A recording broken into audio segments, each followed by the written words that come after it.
Mean राशि को भगवान देवाधिदेव महादेव ने अपने शीश पर स्थान दिया है। इसका क्या कारण है, इस बात को आज हम जानेंगे। साथ ही साथ जो अभी ग्रहों का स्थिति चल रहा है, जिसके प्रभाव से यदि जीवन में कोई अशांति या कैरियर में सक्सेस की स्थिति को हम प्राप्त नहीं कर पा रहे हैं, तो कैसे एकमात्र महादेव की कृपा से, किस उपाय के माध्यम से हम उस सफलता के मुकाम तक पहुंच पाते हैं, आज इस बात को भी हम जानने वाले हैं। ध्यान दीजिएगा, आपके अपने राशि के स्वामी होते हैं देव गुरु बृहस्पति, और यही बृहस्पति देव जिसे ज्ञान का कारक कहा गया है, जिसे भाग्य का कारक कहा गया है, इसे ही भगवान शिव शंकर ने ज्ञान गंगा के रूप में अपने शीश पर आसीन किया है, अपनी जटाओं पर स्थान दिया है। और इसी कारण से आप एक स्वयं ऐसी राशि बनते हैं कि यदि विलंब हो सकता है भाग्य उन्नति में, परंतु ऐसा हो ही नहीं सकता कि जीवन में बाधाएं और परेशानियां बहुत अधिक लंबे समय तक रह पाएं। वर्तमान ग्रह स्थिति के अनुसार देवगुरु बृहस्पति आपके ऐसे ग्रह बनते हैं जो इस समय पर तीसरे भाव पर चल रहे हैं। तो यदि जीवन में किसी बात को लेकर से संघर्ष की स्थिति चल रही है, कोई कार्य यदि समय पर सुचारू रूप से आगे नहीं बढ़ पा रहा है, तो इस उपाय को जरूर कीजिएगा। ध्यान दीजिएगा, देवगुरु बृहस्पति का जो रंग होता है यह पीला रंग होता है। भगवान शिव शंकर पर इस समय पर गंगा जल, जो भगवान शिव ने अपने मस्तक पर आसीन रखा है, उस गंगा जल पर 2 चुटकी आप हल्दी का चूर्ण मिला लीजिए और उसे देवाधिदेव महादेव पर, उसके शिवलिंग पर आप अर्पण कर दीजिए। मंत्र आप बोल सकते हैं पंचाक्षर मंत्र ओम नमः शिवाय, या फिर आप रुद्राभिषेक के मंत्रों से भी भगवान शिव का अभिषेक जरूर कीजिए। निश्चय मानिए कि यहाँ से आपके सफलता के एक नए प्रयास को आप प्राप्त कर पाते हैं। भगवान भोलेनाथ की कृपा आप तक पहुँच पाती है। आप चाहे किसी भी देवी देवता के उपासक हों, भगवान श्री कृष्ण के हों, श्री राम के हों, या फिर माँ जगत जननी जगदम्बा के आप भक्त हों, हर दृष्टिकोण से भगवान शिव शंकर ही आपके लिए सबसे ज़्यादा प्रभावी एक देवता बनते हैं, क्योंकि वही माता जगदम्बा पार्वती के रूप में भगवान शिव शंकर के आधे अंग में समाहित है। वही हनुमान जी महाराज भगवान शिव शंकर जी के ही एकादश रुद्र के अवतारी माने जाते हैं।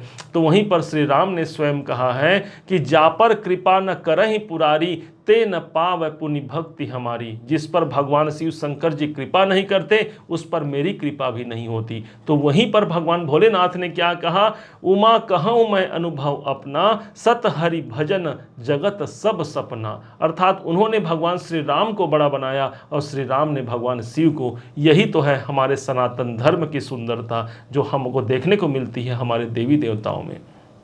अब शनि एक ऐसे ग्रह हैं जो इस समय पर आपके ठीक 12वें घर पर चल रहे हैं, जिससे कारण से शनि की 7.5 का प्रभाव आपको जनवरी सन 2023 से प्रारंभ है। अभी भी यह लंबे अवधि तक रहेंगे। ध्यान दीजिएगा, इस शनि का सीधा संबंध बैठता है भगवान देवाधिदेव महादेव से। कारण क्या है जानते हैं, यही शनिदेव अखंड तपस्या किया इन्होंने और वरदान मांगा कि हे भोलेनाथ, मुझे आप गुरु दीक्षा प्रदान कीजिए। भगवान शिव शंकर ने इन्हें गुरु दीक्षा प्रदान कर दिया, और तब से लेकर के आज तक जो कोई भक्त भगवान शिव पर यदि जल अर्पण करता है या कृपा को प्राप्त करता है, उसके जीवन में कभी भी शनि का दोष नहीं पड़ता। यही शनि जब चंद्रमा के संग बैठ जाते हैं हमारे जन्म कुंडली में, तो एक विष नाम का योग बन जाता है, जिससे कारण से मानसिक अशांति का सामना भी करना पड़ता है। इस वर्तमान ग्रह स्थिति के अनुसार अभी शनि चल रहे हैं ठीक 12वें घर पर। यदि हमको विदेशों से जुड़ा हुआ कोई परेशानी का सामना करना पड़ रहा है, या फिर हमारे खर्चों की अधिकता बनी हुई है, हम दिन रात प्रयास करते हैं, लाभ तो प्राप्त हो रहा है लेकिन उससे ज़्यादा यदि खर्च हो जा रहे हैं, तो ये उपाय जरूर कीजिएगा। शनि का तत्व, शनि का रंग माना गया है काला, अर्थात काला तिल लीजिए, जल में अर्पण कर दीजिए और साथ ही साथ उसमें शमी का पत्र मिला लीजिए और इसे भगवान शिव शंकर पर अर्पण कर दीजिए ओम नमः शिवाय मंत्र के साथ में। निश्चय मानिए, भगवान शिव की सानिध्य तो प्राप्त हो ही जाती है, साथ ही साथ शनि दोष भी समाप्त हो जाता है, अर्थात 7.5 के समय पर भी हमें वह मुक्ति प्राप्त हो जाती है हमारे खर्चों से, हमारे परेशानियों से। माना जाता है विल्व पत्र, जो बेल का पत्र होता है, भगवान शिव को अत्यधिक प्रसन्न होता है। ये इस समय पर राम का नाम लिख सकते हैं आप। 3 पत्ते होते हैं इसमें प्रत्येक पत्ते में राम का नाम लिखिए सफ़ेद चंदन से और इसे अर्पण कीजिए भोलेनाथ पर। ये एक ऐसा होता है त्रिदलम त्रिगुणाकारम त्रिनेत्रम च त्रिधायुतम त्रिजन्म पाप संहारम एक बिल्वम शिवार्पणम। भगवान शिव शंकर पर यदि एक बिल्व पत्र भी अर्पण कर दिया जाए तो 3 जन्मों के पाप हमारे धुल जाते हैं और इसी प्रकार से शनि की कृपा भी हमें मिल जाती है। अब अगले ग्रह पर चलते हैं जो कि राहु देव। इस समय पर राहु स्वयं मीन राशि पर ही अपनी कुंडली मार करके बैठे हुए हैं। राहु जब भी लगन पर हैं, यदि हमको मानसिक अशांतियों के साथ साथ शारीरिक परेशानी चल रही है या किसी भी कारण से हमारे कार्य क्षेत्र में हमें सफलता नहीं मिल पा रही है, तो राहु देव लगन पर स्थित है। इस राहु की कृपा के लिए भी हम भगवान शिव शंकर की कृपा ले सकते हैं। ध्यान दीजिएगा जो उपाय आपको बताने जा रहे हैं। राहु एक ऐसा ग्रह हो गया जो जब समुद्र मंथन का समय था तो भगवान नारायण मोहिनी रूप धारण करके सभी देवताओं को अमृत का पान करा रहे थे। राहु भी पहुंच जाते हैं, अमृत का पान कर लेते हैं। ठीक उसी समय पर भगवान नारायण ने अपने सुदर्शन चक्र से इनके सिर को काट दिया। ऊपर का भाग राहु बना तो नीचे का भाग केतु बन गया। अब इस केतु ने तो निर्वित्त मार्ग का अनुसरण किया और उन्होंने शांत बैठ गए, लेकिन राहु शांत नहीं बैठे। 10,000 वर्षों तक कठिन तपस्या के फलस्वरूप भगवान शंकर जी प्रकट हुए। कहे राहु क्या चाहते हो? राहु ने कहा कि भोलेनाथ अब मैं कहाँ जाऊं, क्योंकि मेरे पास तो अपने पास तो धड़ ही नहीं है प्रभु, अब मैं कहाँ जाऊं, क्या करूं, अब आप ही इसका निर्णय कीजिए। भगवान ने कुछ नहीं सोचा और उस राहु के मुंड को उठा करके अपने माला में पिरो लिया।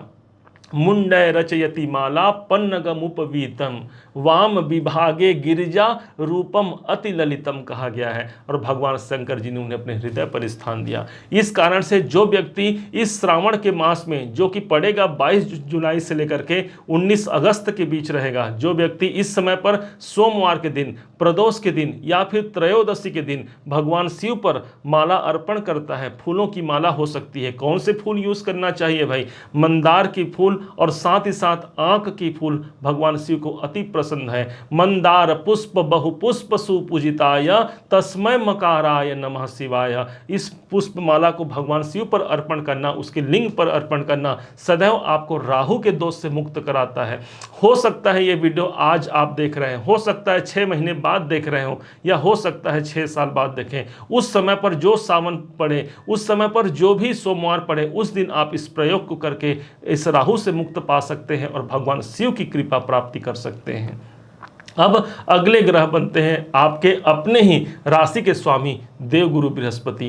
बृहस्पति ठीक तीसरे घर पर है, हमने बताया। इसके लिए आप हल्दी का चूर्ण भगवान शिव जी को अर्पण कर सकते हैं जल में मिलाकर। अब एक ग्रह और बसते हैं केतु देव। केतु इस समय पर सप्तम भाव पर चल रहे हैं। देखा जाए तो यही वो स्थान है जो आपके दाम्पत्य जीवन का होता है, यही वो स्थान है जो आपके व्यापारिक जीवन का होता है। साथ ही साथ नवम से दसम होने के कारण आपके कैरियर को भी दिखाने वाला यही स्थान होता है। तो यदि केतु को हम मानते हैं एक डेस्टिनी ब्रेकर, एक ब्रेकर के रूप में केतु हमारे जीवन पर सदैव प्रभावी बने रहते हैं।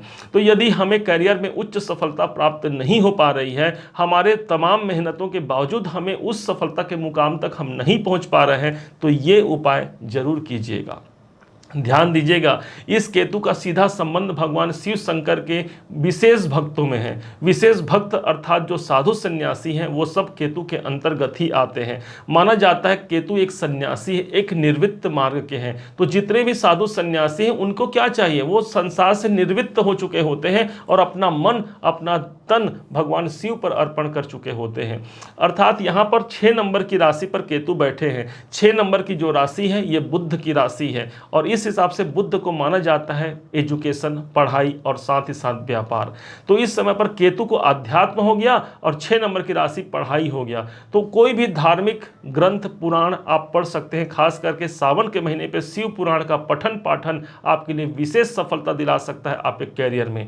यदि आप नहीं पढ़ सकते तो उस समय पर कुछ सुन भी सकते हैं शिव पुराण की कथाओं को, वो आपको सफलता दिलाएगा। 6 नंबर की राशि पर केतु बैठे हैं। इस समय पर शिव पुराण पढ़ना, साथ ही साथ शिव चालीसा का पाठ करना और जो विशेष जो साधु संत महात्मा यदि आपको दिख जाए, उनकी कृपा लेना, उनका आशीर्वाद लेना, उनकी सेवा करना इस केतु के दुष्प्रभाव से आपको बचा देता है। ध्यान रखिएगा, 17 जुलाई का वो समय था जिस दिन भगवान नारायण अपने निद्रावस्था पर चले गए हैं। देवशयनी एकादशी था, उसके बाद ठीक 4 दिन बाद अर्थात एकम के दिन से ही श्रावण का मास प्रारंभ हो जाता है। भगवान विष्णु ने इस पृथ्वी का दायित्व भगवान शंकर को सौंप दिया।